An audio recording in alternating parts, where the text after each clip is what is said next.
আসসালামু আলাইকুম। Dhaka institute of advance paramedical technology থেকে আমি ডক্টর সাদিয়া আফরোজ। আজকে আমরা ডেন্টালের কিছু টপিকস নিয়ে আলোচনা করব। ফার্স্টে যেটা আমরা একটু পড়ে নিই, ডেন্টালের বোনসগুলো জানার আগে আমরা জেনে নেব ফেসে কি কি ধরনের আমাদের বোনস আছে বা হাড় আছে। হাড় আসলে কাকে বলে? শক্ত ধরনের কানেকটিভ টিস্যু বলা হয়, ঠিক আছে? এবং ফেসে কিন্তু আমাদের অনেকগুলো হাড় থাকে। ফেসটা দেখতে ছোট, কিন্তু এখানে হাড় বা বোনস থাকে কমপক্ষে 14টা।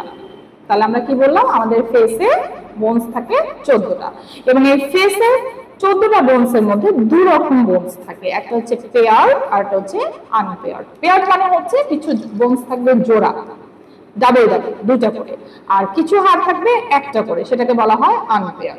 তো এই 14টার মধ্যে আমাদের পেয়ার বোনস কোনগুলো এটা একটু জেনে নেব। পেয়ার বোনস এর মধ্যে প্রথমে যেটা আসে সেটা হচ্ছে ম্যাক্সিলার, তারপরে থাকে জাইগোমেটিক, তারপরে থাকে ন্যাসাল, ল্যাক্রিমাল, প্যালাটাইন এবং ইনফিরিয়র ন্যাসাল কনকা। এগুলো হচ্ছে জোড়াসহ। তাহলে জোড়াসহ বোনস আমরা কি কি পেলাম? সেটা হচ্ছে maxillary, zygomatic, lacrimal, palatine, inferior nasal concha, ঠিক আছে? আর আনপেয়ার মানে যেটা হচ্ছে জোড়া বিহীন, জোড়া থাকে না, এটার মধ্যে কি কি থাকে? দুটা, একটা হচ্ছে ম্যান্ডিবল আর একটা হচ্ছে ভোমার। তাহলে এই গেল আমাদের ফেসের 14টা হাড়। বোঝা গেছে? ধন্যবাদ।